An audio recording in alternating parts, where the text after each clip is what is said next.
última aula, tá? Está acabando. Na verdade, hoje é o nosso último sistema. É a nossa última aula de fisiologia humana, tá? Olha por quanta coisa a gente já passou, gente. É sistema, olha só pra gente dar uma lembrança. Sistema digestório, sistema respiratório, sistema circulatório, sistema reprodutor, sistema endócrino, sistema excretor. A gente passou por muita coisa nesse bloco de fisiologia, tá? Então a gente fecha aqui com o sistema reprodutor humano esse bloco. Semana que vem a gente tem o último capítulo do ano, mas já é um capítulo que tem a ver com o sistema reprodutor, né? Mas já não é mais de fisiologia mesmo. A gente vai falar de métodos anticoncepcionais, né? Métodos contraceptivos, tá? Que é, né? Não deixa de ser uma continuação da aula de hoje. Mas hoje eu acho que é um momento muito especial, porque é isso.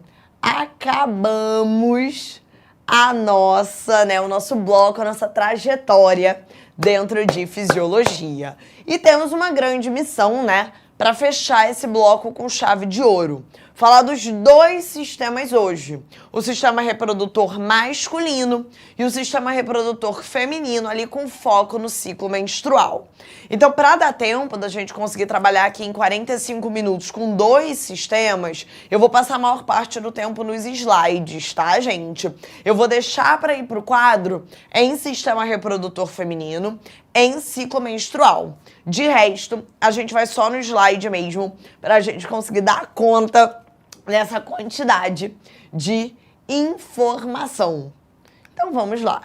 Vamos começar por ele, pelo sistema reprodutor masculino. Eu coloquei aqui uma foto, né, uma imagem mais genérica, tá? Onde mostra as diferentes partes desse sistema reprodutor. Fica calmo, porque a gente não vai estudar tudo, né? Quando a gente olha essa imagem aqui, aquela imagem clássica de livro, a gente fica muito preocupado, né? Que a gente fala, meu Deus, não vai dar tempo. Mas calma, porque a gente vai focar nas principais partes da anatomia externa e interna desse sistema. Começando pela parte externa, né? Então a gente começa ali pelo pênis, que é o órgão erétil, é o órgão reprodutor ali do sistema reprodutor masculino, né? A existência ali do pênis, ela tem uma vantagem evolutiva, tá, gente? O pênis, ele é uma forma, por exemplo, de garantir a fecundação interna. Como existe um pênis, o gameta masculino, que é o espermatozoide, ele pode ser colocado dentro lá do sistema reprodutor feminino, né? Dentro ali do canal vaginal, a gente garante que esse encontro dos gametas, o gameta masculino e o feminino, do espermatozoide com o óvulo, vai acontecer ali dentro do corpo da fêmea. Para quem não lembra, é sempre bom a gente comparar com o Bio2. A grande vantagem da fecundação interna é a reprodução não depender mais da água. O encontro de gametas vai acontecer dentro da fêmea, então a gente não tem aquela dependência da água para a reprodução. E como é que funciona ali a estrutura do pênis, né? Especialmente a estrutura que vai importar ali pro vestibular. Quando a gente olha por dentro do pênis, então imagina que aqui a gente está olhando a estrutura peniana por dentro, tá? A gente vai ter dois corpos, o cavernoso e o esponjoso. Os corpos cavernosos são esses maiores aqui, tá vendo? Esses corpos cavernosos, eles são capazes de se encher de sangue. Então são eles que vão receber sangue ali no momento da ereção. O pênis, gente, ele não tem nenhum tipo de osso, tá? Ele fica ereto pela entrada de sangue. Então, quanto mais sangue entrar aqui nesses corpos cavernosos, maior, né, mais ereto vai ficar aquele pênis, maior vai ser o tempo daquela ereção. Beleza? Então, se cair alguma questão no Enem, por exemplo, falando sobre ereção, sobre Viagra, sobre algum medicamento que estimule a ereção, pode ter certeza que vai ser uma questão falando de corpos cavernosos, que vai estar trabalhando com essa entrada de sangue aqui nesses corpos cavernosos para deixar o pênis ereto. Show? Pelo corpo esponjoso é onde passa a uretra, que é o canalzinho do xixi. Lembra? A bexiga, ela vai eliminar o xixi pela uretra. Então, aqui ao redor da uretra, a gente tem o corpo esponjoso. Lá no final do pênis, é o corpo esponjoso que vai formar a glande. Então, a glande, ela é feita basicamente de uma dilatação, né, de corpo esponjoso. Separei aqui uma outra imagem que dá para perceber melhor isso do que essa imagem aqui, tá? Então, ó, aqui estão os corpos cavernosos. Então, essa parte dos corpos cavernosos é onde enche de sangue para ereção, beleza? E aqui tá o corpo esponjoso. Aqui por dentro tá passando a uretra, o canalzinho por onde vai sair o xixi, a urina e também o sêmen, que a gente vai falar daqui a pouco. Show? Aqui no final, tá vendo que o corpo esponjoso ele se dilata, formando a glande. Show de bola, gente? Tranquila a estrutura ali do pênis? Continuando na parte externa do sistema reprodutor masculino, além do pênis, a gente tem os testículos, né? O testículo, diferente do ovário das mulheres, ele não fica dentro do corpo. Quando a gente pensa no ovário, que seria o análogo ao testículo no corpo feminino, os ovários, eles ficam dentro do abdômen. O testículo não. O testículo, conforme ali o bebê se desenvolve, ele desce. Ele desce aqui para a bolsa, né, escrotal. Ele fica do lado de fora do corpo. Eu não sei se vocês sabem por quê. Isso é super importante para o vestibular. Por que o testículo ele não fica no abdômen, que nem o ovário fica? Por que conforme o bebê vai se desenvolvendo, a gente tem essa descida do testículo para a bolsa escrotal? Tem a ver com a temperatura. O testículo, galera, vai produzir duas coisas. Os espermatozoides, que são os gametas masculinos, e a testosterona. O espermatozoide, ele vai ser produzido, né, a partir de uma célula chamada de células de Sertoli. O problema é que para o espermatozoide ser produzido, a temperatura ideal, ela tem que ser uma temperatura entre 34 e 35 graus. A temperatura do nosso corpo é em torno de 36,5. Se o testículo ficasse dentro do abdômen, se o testículo ficasse em torno ali de 36,5, 37, que é a temperatura do nosso corpo, o espermatozoide não ia conseguir ser produzido. Ele ia morrer. Então é super importante que o testículo desça, que ele fique aqui na bolsa escrotal para manter essa temperatura ideal, que é uma temperatura um pouquinho mais baixa do que a temperatura do corpo, do abdômen. É uma temperatura ali em torno de 34, 35 graus, tá? Aqui dentro do testículo, e eu separei várias imagens para vocês verem, tem os dois tipos de células, tá vendo? Quando a gente olha o testículo por dentro, ele é feito de vários túbulozinhos. Esses túbulos são os chamados túbulos seminíferos. E aqui nesses túbulos, a gente vai encontrar dois tipos de células. As de Sertoli, que eu acabei de falar para vocês, que são as que participam da produção do espermatozoide. Mas a gente também encontra essas células aqui, que são as células de Leydig, que são as células que liberam testosterona no sangue. Não esqueçam disso, tá, gente? O testículo ele tem um papel endócrino também. Essas células de Leydig vão produzir ali testosterona pro sangue. Show? Aqui eu coloquei outra imagem para vocês verem como elas são na vida real. Então, o testículo, aí aqui os túbulos seminíferos dentro. Quando a gente olha esses túbulos no microscópio, a gente vê os dois tipos de células, ó. Aqui a gente tem as células de Sertoli, que vão participar ali da produção dos espermatozoides. Lembra que para isso a temperatura tem que estar ali em torno de 34, 35 graus. Por isso que é importante o testículo ficar na bolsa escrotal e não dentro do abdômen. E as células de Leydig, que elas ficam entre os túbulos, que vão jogar ali testosterona no sangue. Beleza, gente? Apesar do testículo produzir o espermatozoide ele não fica ali, tá? O tempo todo, o testículo tá jogando testosterona no sangue e tá produzindo espermatozoide. Esses espermatozoides, eles vão ficar guardados aqui, ó, no epidídimo até a ejaculação. Então, se a gente olhar aqui novamente, tem o testículo vai jogar a testosterona no sangue. Lembra que a testosterona é um hormônio, então ela vai pro sangue e vai produzir o espermatozoide o tempo todo. Esses espermatozoides, eles vão ficando guardados aqui, ó, no epidídimo. Essa parte que tá em cima do testículo até o momento da ejaculação. Quando chegar na hora da ejaculação, esses espermatozoides, eles vão ser levados até a uretra. Lembra que pela uretra sai o xixi, sai a urina, mas também sai o sêmen. Também sai a ejaculação. Como é que esses espermatozoides vão daqui, do epidídimo, até a uretra, tá? Vai existir um canal. Tá vendo aqui, ó? Um canalzinho que vai lá até a uretra.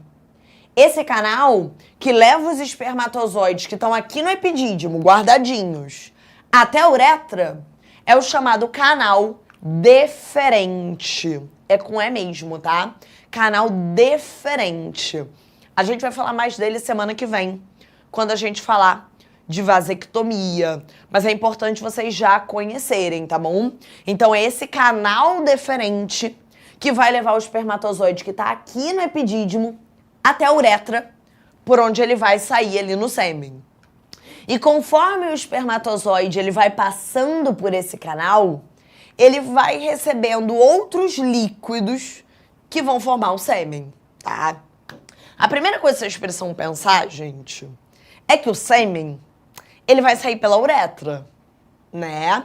Esse espermatozoide, ele vai ser levado pelo canal deferente até a uretra, que é o mesmo lugar por onde passa o xixi, a urina. Então, antes do sêmen sair, tá? Antes da ejaculação, um pouquinho antes, vai existir uma glândula chamada de glândula bulbo-uretral, tá? A glândula bulbo-uretral, ela fica ali do ladinho da uretra, por isso esse nome bulbo-uretral, e ela vai liberar um líquido que tem duas funções: lubrificar e também limpar essa uretra. Lembra sempre disso, gente. O canal deferente, ele tá levando esse espermatozoide até a uretra, que é o mesmo canal por onde passa a urina. Então, antes do sêmen chegar ali, antes do espermatozoide chegar ali, a glândula bulbo-uretral vai lubrificar essa uretra e também dar uma limpada, tá? Além disso, conforme o espermatozoide vai passando por aqui, ele vai receber o líquido de outras duas glândulas, da próstata e da vesícula seminal, tá vendo? Ele vai descer e vai passar tanto pela vesícula seminal quanto ali do ladinho da próstata. A vesícula seminal, ela vai produzir o líquido seminal, que é um líquido cheio de frutose, de açúcar. Esse líquido, essa frutose, esse açúcar, o espermatozoide ele vai usar para gerar energia, ATP. Gente, o espermatozoide, ele tem que nadar até o óvulo. Ele vai precisar de muita energia, de muita ATP para fazer isso. Para isso, ele vai usar essa frutose, esse açúcar do líquido seminal. A próstata, ela já mexe, na verdade, com a vagina da mulher. A vagina das mulheres é uma vagina de pH muito ácido. E o pH ácido, ele é super importante para proteger a vagina, né? Por exemplo, contra infecções. Só que o problema é que o espermatozoide, ele morre nesse pH ácido vaginal. Então, o líquido prostático, ele vai alcalinizar. Ele vai subir o pH da vagina para o espermatozoide poder passar ali e não morrer, tá? Tem algumas questões muito interessante sobre isso, falando de câncer de próstata. O câncer de próstata é um câncer, né, muito relacionado ali a homens um pouco mais velhos. E aí tem algumas questões que trabalham com isso.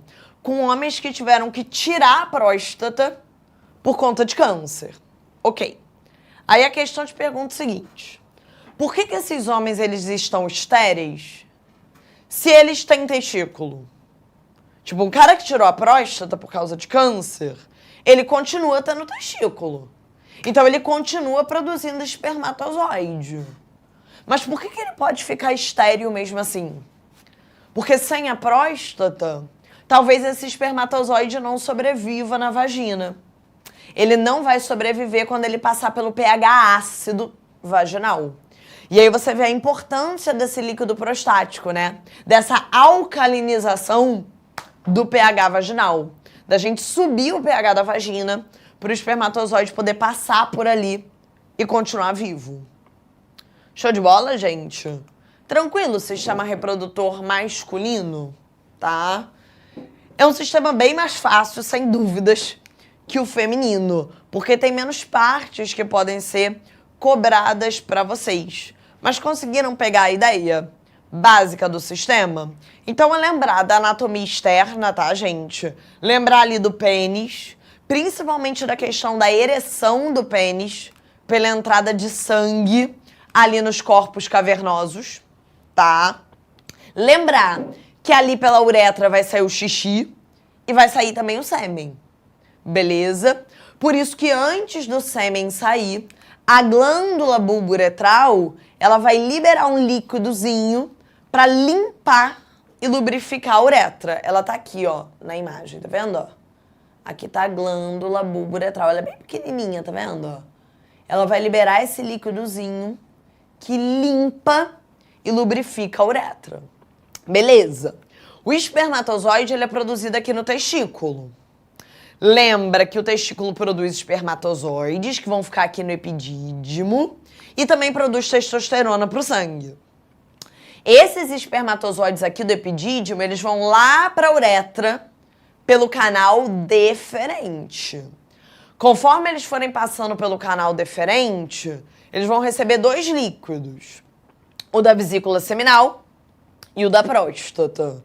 Show? O da vesícula seminal é cheio de açúcar, que o espermatozoide vai usar para gerar ATP, energia, para chegar até o óvulo. E o da próstata serve para subir, alcalinizar o pH da vagina, o que é importante para o espermatozoide passar por ali e sobreviver. Show? Bem, fechamos o sistema reprodutor masculino para dar bastante tempo para a gente falar dele. O que de fato vai...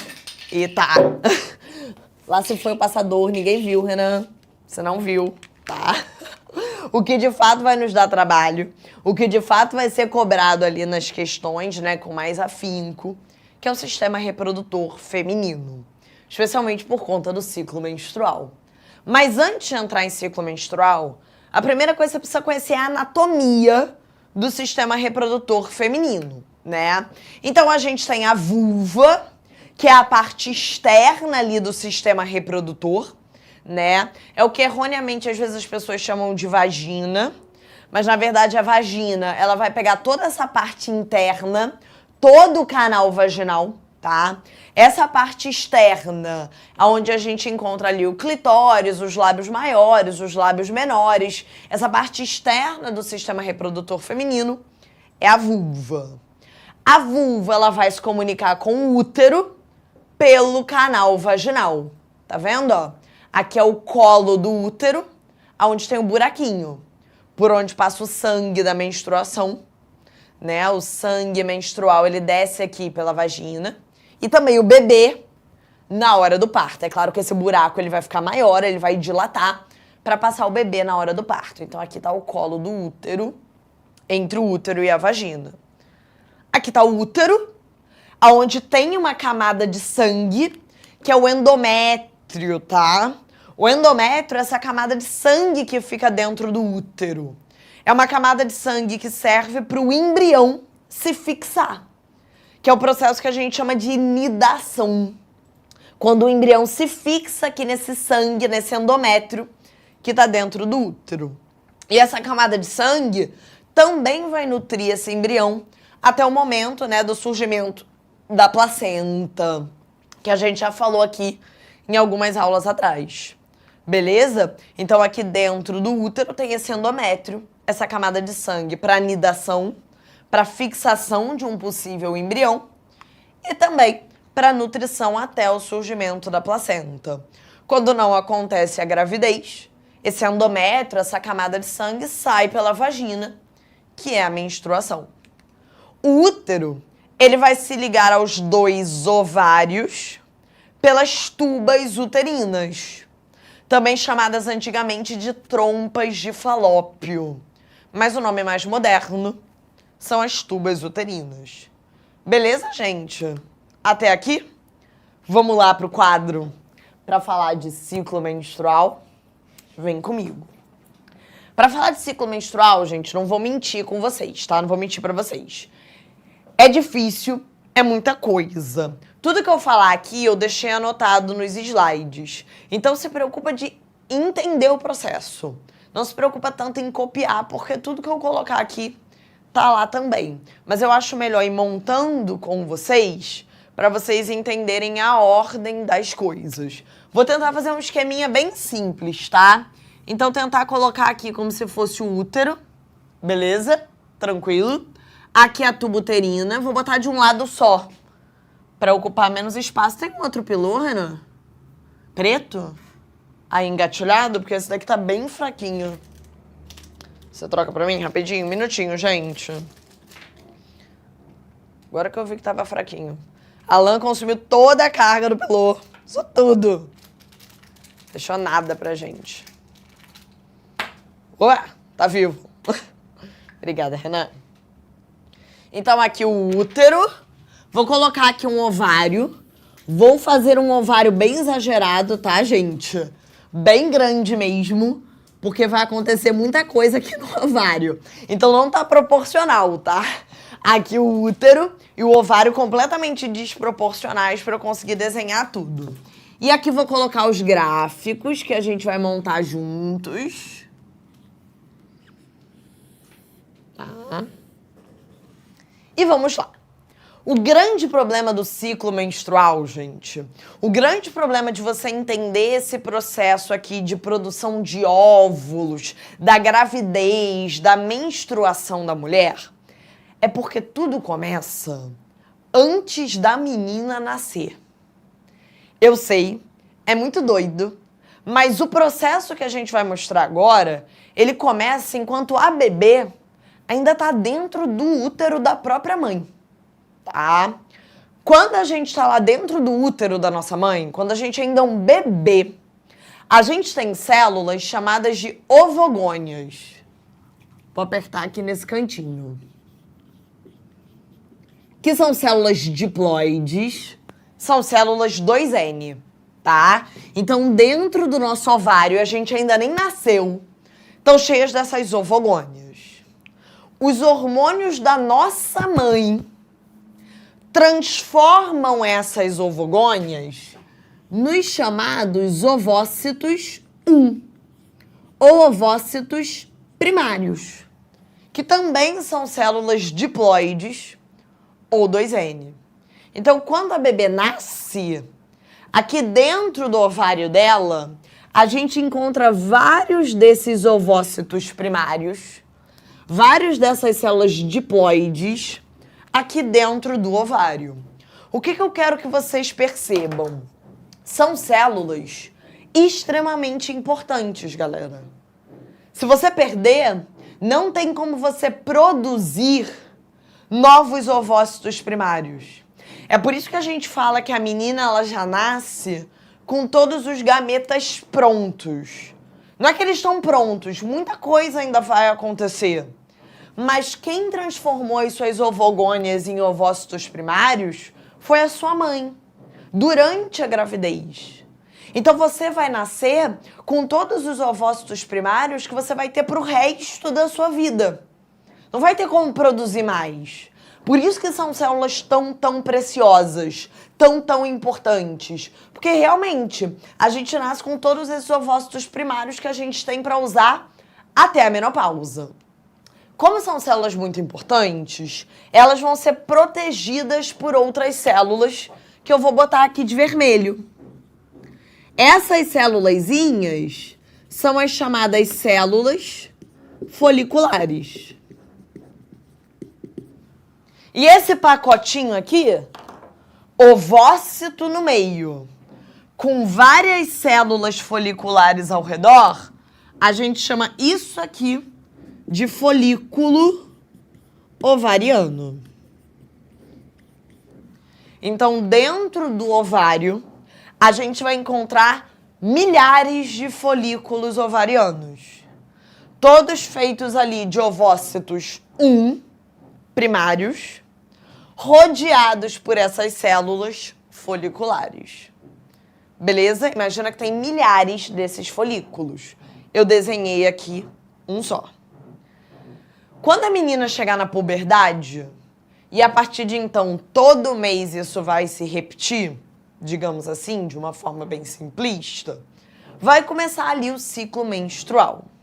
O primeiro dia do ciclo, gente, é sempre o dia da menstruação. Então, o primeiro dia da menstruação é o primeiro dia do ciclo. A gente vai trabalhar aqui com um ciclo hipotético, que é um ciclo de 28 dias, beleza? Então, essa menina, ela menstrua a cada 28 dias, tá? Mas é hipotético. Você pode ter ciclos mais longos ou mais curtos. Mas é porque esse é o ciclo mais clássico ali do vestibular. Show? No primeiro dia do ciclo, no primeiro dia da menstruação, a hipófise, lembra a adenohipófise?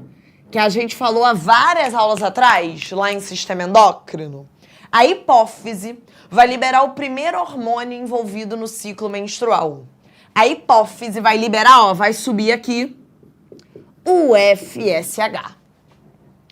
O FSH, ele é o hormônio folículo estimulante. Olha o nome, ó. FSH. É o hormônio folículo estimulante. O FSH vai pegar um folículo ovariano, são milhares. Ele vai escolher um folículo ovariano para estimular, amadurecer. Basicamente, gente, o que vai acontecer é que esse folículo, ele vai aumentar de tamanho, ó. Vou dar uma exagerada aqui. Ele continua sendo feito de ovócito primário, rodeado pelas células foliculares, tá vendo? Igualzinho. Só que observa como o FSH fez ele amadurecer, crescer. Então, todo mês, lá no primeiro dia do ciclo, a hipófise começa a liberar o FSH. O FSH vai pegar um folículo e aumentar de tamanho, amadurecer. Ele vai estimular esse folículo. Esse folículo que cresceu, que foi amadurecido, que foi estimulado, esse folículo aqui vai começar a liberar no sangue um hormônio. Então, esse hormônio vai ser liberado pelo ovário, tá? Pelo folículo que tá ali dentro do ovário. Esse hormônio, esse folículo vai começar a liberar no sangue, vou botar aqui, o estrogênio. Então, o nível de estrogênio vai subir. Vou abreviar, tá? O estrogênio inibe o FSH. Beleza? Tranquilo? Até aí foi? Então, novamente, primeiro dia do ciclo, a hipófise libera o FSH. O FSH vai pegar um folículo ovariano e vai amadurecer, vai estimular. Esse folículo vai aumentar de tamanho.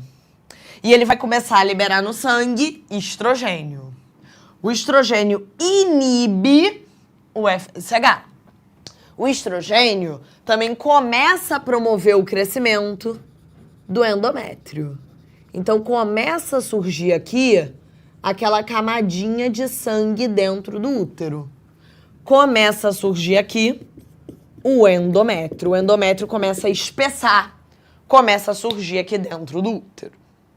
Os dias vão passando e a tendência é esse estrogênio começar a apresentar uma leve queda. A tendência é esse folículo, agora sem o FSH, começar a produzir menos estrogênio.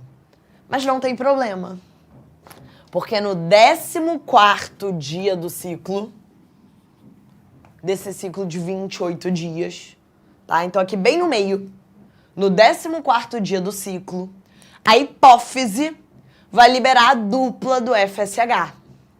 No 14º dia, a hipófise libera o LH.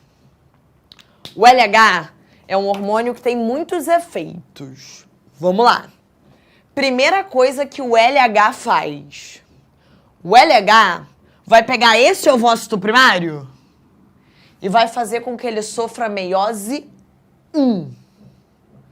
Esse ovócito primário, que era 2N, vai virar o ovócito secundário N. Ele vai sofrer a meiose 1. Meiose 1, para quem não lembra, uma célula 2N gera células N. Divide ao meio. Então, esse ovócito que era primário vai virar um ovócito secundário. Esse ovócito primário, que era 2N, vai virar um ovócito secundário N. Esse é o primeiro efeito do LH. Tá? O segundo efeito é que o LH vai pegar esse ovócito secundário e vai mandar aqui para a tuba uterina.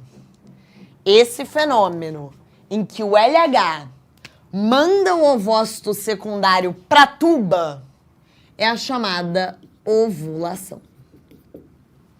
Então toma cuidado, gente. O que a gente ovula não é óvulo. Repara que no dia da ovulação, no 14º dia do ciclo, o que eu estou liberando na tuba uterina é um ovócito secundário. Nem apareceu óvulo ainda. Tá? Então, novamente, o que o LH vai fazer? O LH vai pegar esse ovócito primário, 2N, e vai transformar em ovócito 2, secundário, ou N. E vai pegar esse ovócito secundário e vai mandar para tuba uterina.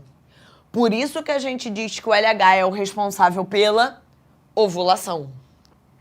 Só que repara no meu desenho. O ovócito secundário foi lá para a tuba. Você ovulou. Quem ficou no ovário? As células foliculares. A maior parte das células foliculares ficam aqui no ovário, fica aqui no ovário. Só que elas mudam de nome. Quando essas células foliculares ficam aqui sozinhas, né, o ovócito secundário foi. Quando elas ficam aqui sozinhas, a gente passa a chamar elas de corpo lúteo. Por isso que o LH, gente, é o hormônio luteinizante. Porque quando ele manda o ovócito secundário aqui para a tuba, quando ele promove a ovulação, ele acaba formando o corpo lúteo. Essas células foliculares que ficam aqui sozinhas vão passar a ser chamadas de corpo lúteo. O corpo lúteo vai produzir mais estrogênio. Então, olha o estrogênio subindo aqui de novo. E vai produzir um outro hormônio, que só aparece depois da ovulação, que é a progesterona. Então, aqui depois da ovulação, eu vou botar o corpo lúteo também produzindo progesterona. Vou abreviar ali, aqui eu boto bonitinho. Progesterona. Beleza? Estrogênio e progesterona inibem o LH. Estrogênio e progesterona espessam ainda mais o endométrio. Tá crescendo aqui essa camada de sangue. Show de bola, gente? É complexo, é claro que você não vai decorar tudo hoje, mas vai vendo se você tá pegando a ideia, né? Se você tá conseguindo entender a ideia aqui do nosso esquema. Show? Então, novamente, FSH pegou esse ovócito, pegou esse folículo ovariano, aumentou de tamanho.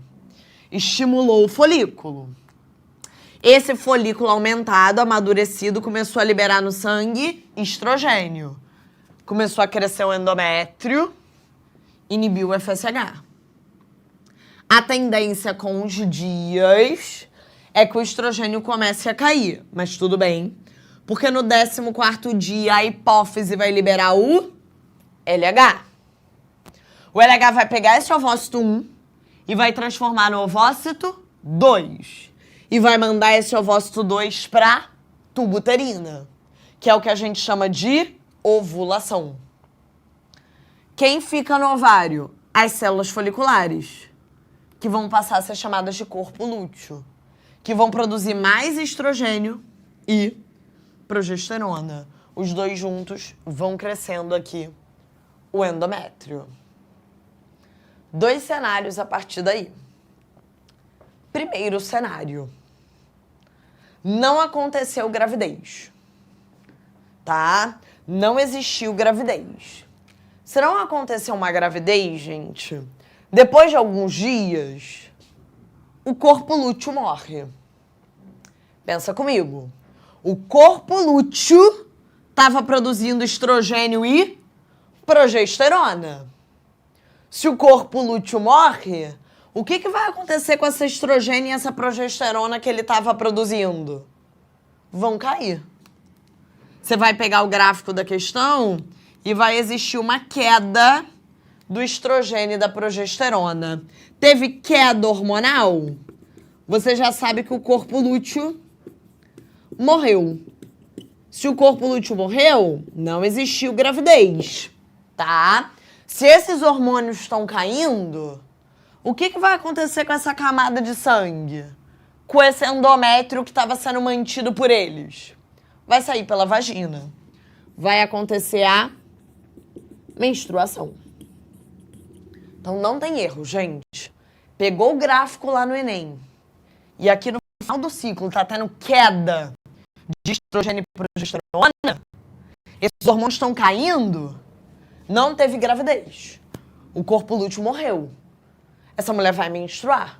Sem estrogênio e progesterona, o endométrio vai sair pela vagina. Show. E se existir gravidez? O espermatozoide vai vir aqui pela vagina, útero, vai encontrar aqui o ovócito secundário na tuba uterina. Fiquem atentos a isso, tá, gente? A fecundação, esse encontro do espermatozoide com o ovócito secundário é aqui na tuba uterina, tá? Quando o espermatozoide chegar ali, o ovócito secundário vai sofrer meiose 2. E vai finalmente virar o óvulo. Então, repara, se a mulher nunca ficou grávida, ela nunca teve um óvulo. Se você nunca engravidou, você parou em ovócito secundário. Para ter um óvulo, precisa ter um encontro ali com o espermatozoide. E o óvulo dura pouquíssimo tempo, tá? Porque assim que ele surge, ele junta com o espermatozoide e forma o zigoto, que vai dar origem ali ao embrião e ao futuro bebê. Beleza, gente? Só que pensa comigo, pra gente fechar. Pensa agora nessa mulher que tá grávida. Pensa nessa mulher que o espermatozoide juntou com o óvulo e formou aqui um zigoto, formou aqui um embrião. Eu falei pra vocês que esse embrião, ele vai ter que se fixar aqui no endométrio. Esse endométrio não pode ir embora. É por isso que o embrião vai produzir um hormônio, que é o hormônio que você dosa para saber se está grávida. Esse embrião vai produzir o famoso HCG. O HCG ele é produzido pelo embrião. Por isso que se você tem HCG na tua urina ou no teu sangue, você tá grávida. Porque não é você que produz. É o embrião que tá dentro de você. O HCG, ele mantém o corpo lúteo ativo. Ele não deixa o corpo lúteo morrer.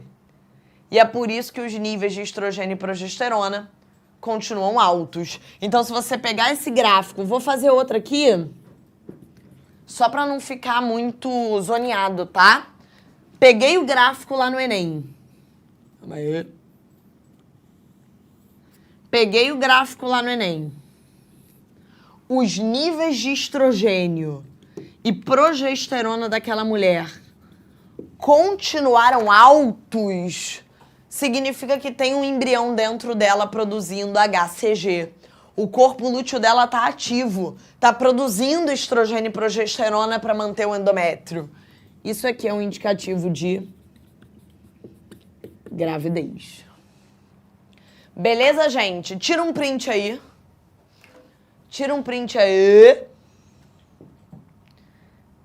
E é claro, gente, que semana que vem a gente vai falar mais sobre isso. Porque a gente vai falar sobre métodos para evitar a gravidez. Mas acho que hoje já foi um primeiro panorama para a gente fechar a ideia. Coloquei aqui algumas imagens para vocês lembrarem depois do ciclo das mudanças, como eu combinei. E um textão para quem quiser depois escrever no caderno tudo que eu falei como texto. Beleza, gente? Espero que vocês tenham gostado. Para quem fica aí, até a aula de Bio 2. Para quem vai embora, um beijo. Até a próxima semana e tchau! Assista nossas aulas a hora que você quiser. Vem com o Pro, o cursinho online que mais aprova no Enem. Assine em proenem.com.br.